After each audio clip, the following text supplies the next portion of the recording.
The Gold Cup and the Nations League are this summer. After 7 friendlies over the course of a year and a half, fans are psyched to finally be playing competitive games. But with competitive games comes pressure, expectation, and the need to win. Today, we're talking about exactly how much pressure Gregg Berhalter and the team should be under to win a trophy this summer.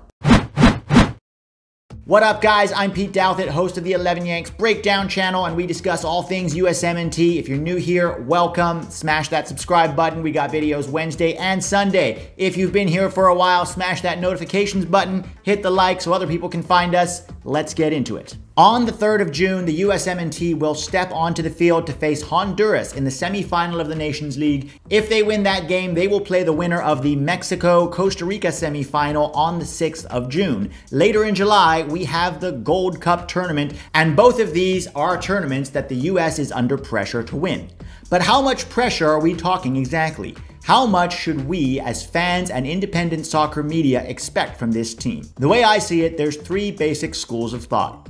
Number 1, qualifying for the World Cup is the only thing that matters. This school of thought is held by a group of people who have been so traumatized by not qualifying for Russia 2018 that to them, qualifying for the World Cup will seem like an unprecedented success and the only thing that matters if you're a fan of the national team. The second school of thought is this. Winning one or both of those tournaments would be nice and help enhance the program, but it is not that important in the overall scheme of things. The third school of thought is this. Minimum expectation should be to win at least 1 trophy this summer. As you might have guessed, I am of that third school of thought, and today I'm going to build a case as to why you should feel that way too. Number 1, qualifying for the World Cup is the absolute bare minimum you need to do to be an even semi-respectable soccer nation. Qualifying for the World Cup is not a success. We've qualified for 7 out of the last 8 World Cups, made it out of the group into the second round for 2 of them, and made it to the quarterfinals in 1.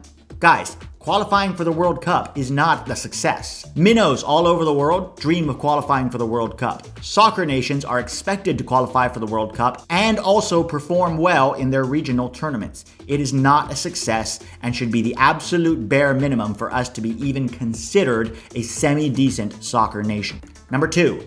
Gregg Berhalter, US Soccer, and even the players have unequivocally stated that the goal is to, quote, change the way the world views American soccer. Forget about the world for a second, guys. Look at CONCACAF. Over the last 4 years, we failed to qualify for the World Cup, failed to win the Gold Cup, and failed to qualify for the Olympics yet again. You can't even talk about trying to compete with anybody in the world if you're not even a powerhouse in your local region. If you can't dominate and win trophies in CONCACAF, which by the way is one of the easiest confederations in the world, then you shouldn't even be talking about changing the way the world looks at you. First, become the best country in your region, and then go try to compete with the rest of the world. So if you can't even win your regional tournaments, I promise you, you're not changing the way the world is perceiving you. Number 3, no USMNT coach has failed to win a domestic trophy since Steve Sampson in the late 90s. Bruce Reyna won the World Cup twice when he was in charge the first time, and again in 2017, Bob Bradley won the Gold Cup and took us to a Confederations Cup final, and even Jurgen Klinsmann won the 2013 Gold Cup before taking us to a Copa America semifinal in 2016. In fact, because of the Nations League, Berhalter is the first coach to have the opportunity to win 3 domestic trophies in one 4-year cycle. If he fails to win any of them, then in my opinion, he has already failed as a coach. Another way of putting this is that every other coach before him has already done more with less talent. This is the most talented generation of players the US has ever had, and if Berhalter cannot at least win 1 of the 3 trophies available during his tenure, he probably shouldn't have the job. Here's the problem though. The USSF has hitched their wagon to the Berhalter star, and even if he fails to win either the Nations League or the Gold Cup, they won't fire him. Why? We have World Cup qualifying starting in September, and firing a coach right before World Cup qualifying starts is risky. Here's my take on it. If the USMNT fails to win a trophy this summer, it is a massive failure on Gregg Berhalter and the team. Should it impact Berhalter's job? For me, It depends very much on the manner of the failure. If we take our first team to the Nations League, thrash Honduras in the semifinal, and lose to Mexico in the final, but play a tight game that we're tactically well set up, we're cohesive, we're probably the better team on the day, and end up losing on a 1-goal differential, it will still be a massive failure. If we take a B team to the Gold Cup, play well, add some depth, get the team playing in a cohesive, well set up, structured, tactical way, create multiple chances, defend tightly as a group, manage to make it to the final and still lose, it will still be a failure. But in my opinion, it will not be a failure large enough to merit the risk of hiring a coach right before World Cup qualifying starts, when the coach is at least demonstrating that the team can play well together as a unit. If, however, our play over the course of both tournaments looks lackluster, tactically inept, and bereft of real progress, if better players are ignored for Berhalter's favorites, if we see the same excuses in press conference after press conference from Gregg Berhalter about why we couldn't find a way to win, then, in my opinion, Gregg Berhalter will have demonstrated clearly over the course of 3 separate tournaments that he is not the man to get the most out of the most talented generation we've ever had and should be fired immediately. Yes, there is some risk to hiring a new coach right before the World Cup, but I would rather have a guy come in on short notice who has demonstrated over time that he knows how to get the best out of a group of players than risk not qualifying for another World Cup because our federation failed to conduct a proper coaching search and simply handed the job to the brother of one of its chief executives. International coaching doesn't have to be complex. You have so little time with your players that mostly it's about getting your best players in their best positions,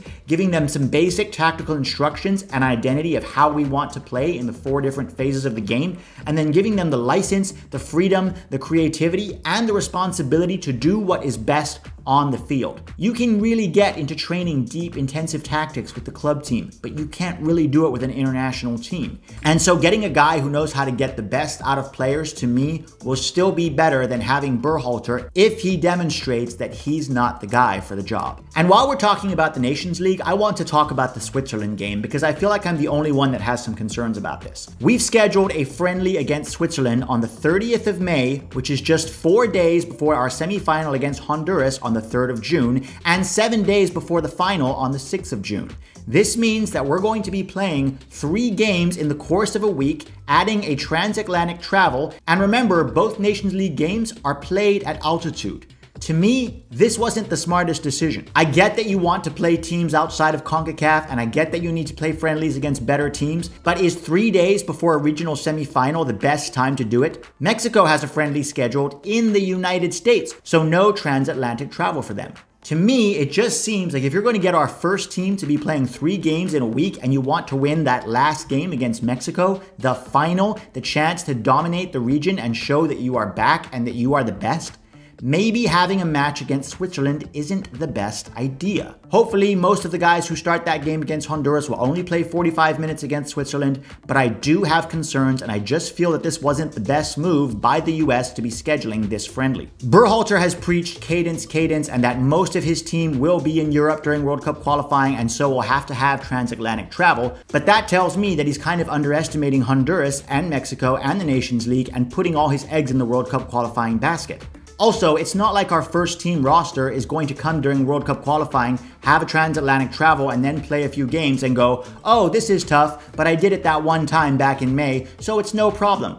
The idea that they have to get used to it doesn't make a lot of sense to me, and it certainly doesn't justify putting a fairly meaningless friendly across the Atlantic right before a regional semifinal of a tournament that, frankly, we need to win. For the sake of the fans, the media, their marketing partners, and the whole perception of the program, beating Mexico in a Nations League final would be a first step towards reminding the world that we are back and that this generation is ready to compete.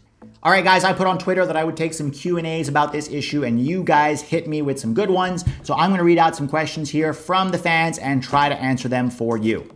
All right, first up from Yoshi SZN. Should Berhalter be fired after these competitions? Probably won't happen, but hypothetically, who would your ideal replacement be? So I've already explained how I feel. It depends on how we perform, but an ideal replacement for me would be a Jesse Marsch or an Oscar Pareja. Both of those guys have showed that they're good man managers. They know how to get a group of players playing higher than their ceiling, and that's exactly what you want in a national team coach. Both of those guys would absolutely say yes to the job if offered it. From Tristan, what should be the minimum amount of success we should expect as fans? If we don't win either but made it to the finals or semifinals, should that be considered good enough going into World Cup qualifying? So I don't think that's good enough. We need to win one of these tournaments, preferably the Nations League, because that's where our first team is. That's where our first team is very likely going to be going. But yeah, performance absolutely matters in terms, so we need to win it, but in terms of firing Gregg Berhalter, performance is a key metric in that decision. If you could pick one surprising player to come out of the woodwork over the two tourneys, who would that be? From Otis Lyons. I'm going to say Miles Robinson. I think that Miles Robinson has been really impressive this year, has gotten better and better, not only with his feet, but as a defender. And I think he deserves a start, at least in the Gold Cup. He might not be ready for the Nations League yet, but I would like to see him maybe start in the Gold Cup and get some minutes. And I think he's going to surprise a lot of people. From Patrick Keeler, when does Berhalter stop trying to force older, mostly MLS players into the team?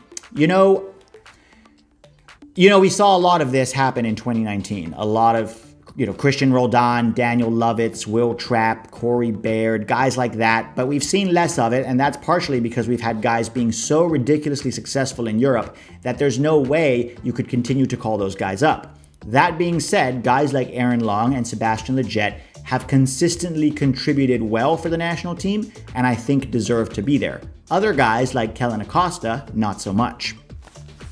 From Evan, which guys would you like to see make a move in order to improve their World Cup chances?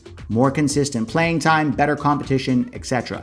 I think Matt Turner needs a move. I think Matt Turner is a high ceiling goalkeeper, but I think he needs to get out of MLS and test himself at a higher level where there's more pressure, and then see how he performs when he's under some real pressure. It's like Eleanor Roosevelt said, human beings are like tea bags. You have to put them in hot water to find out their true flavor. And that's very much true with goalkeepers. From Filippo, let's say he does bad on Nations League, but only loses to Mexico, then goes on to lose the Gold Cup with the B team. September, finished the qualifier camps with 4 points in 3 games. Do you fire him mid-qualifiers? Yes. Yes, absolutely. 4 points in 3 games is not good. Losing to Mexico for a 3rd time in a row? Not good. Going on to lose the Gold Cup with the B team? Not the end of the world, but not ideal. If all those 3 things are the case, I will tell you, Berhalter has to go. He's not the guy. Owen Jones, other than Jesse Marsch, who are some coaches you think should be in the running for head coach after Berhalter? I'm going to do a whole video about this maybe next week about guys who could take over for the 2026 cycle. But if you're talking about firing Berhalter mid-cycle and bringing in somebody else, I've said Jesse Marsch and Oscar Pareja are my 2 guys. Some outsiders could be a guy like David Wagner, Pellegrino Matarazzo, Greg Vanny, or even Caleb Porter. From Super Fire Takes, should guys like Chris Durkin and Andrew Gutman be considered for the Gold Cup? Durkin plays a lot in Belgium at a position of need, and Gutman seems to be doing okay so far this year at New York Red Bulls. Yeah, look, I think the Gold Cup should definitely be used to look at guys who could be backups or guys who are challenging to be #1 in their position and really see if they have what it takes against some difficult opposition. Gutman could be one of those guys. I haven't seen a ton of Chris Durkin in Belgium, so I don't want to comment too much. But yeah, you're right. It's a position of need. It's a 6. We still need a backup for Tyler Adams. Maybe Josh Atencio could be a guy that we look at. Maybe a Caden Clark, or even a Cade Cowell. From Al Babs, how many older players do you expect him to bring as we move closer to World Cup qualifying? Experience might be a big factor. Okay, I feel like I've addressed this before, but experience is only helpful if it comes with quality. The gap between our older, more experienced players, not all of them, but some of them, and our younger, better players is so wide that the experience that you would get is not enough to make up for the lack of quality. Guys, if you're good enough, you're old enough. That is true across the world. That's why you have 17 and 18-year-olds playing in the Champions League. Because good players are good players. Experience helps, yes, but not at the expense of quality. A guy like Michael Bradley or Josie Altidore might provide a lot of experience, but where was that experience in Cuba? Their quality has dipped significantly over the last 5 years, and neither of them should be involved. This brings me to another point about experience. People think this squad doesn't have experience, but if you're bringing John Brooks, Aaron Long, and Sebastian Lletget, those guys are experienced. Christian Pulisic has been a pro for 6 years. He's played in a Gold Cup, a World Cup qualifying campaign, a Copa America, a Nations League, multiple Champions Leagues, some Premier League campaigns. This guy has experience. He's played 37 times for the US. Weston McKennie has been a pro, playing at the highest levels now for 5 years. It's not like this roster has zero experience. We actually have a fair bit. And again, the mantra has not changed. If you're good enough, you're old enough. I don't want to see guys who no longer have quality on this roster just because they have experience. All right, guys, that's it for now. Thanks for all the questions. You guys are awesome. Let me know what your thoughts on this are in the comments, and I will see you for a live hangout on Sunday.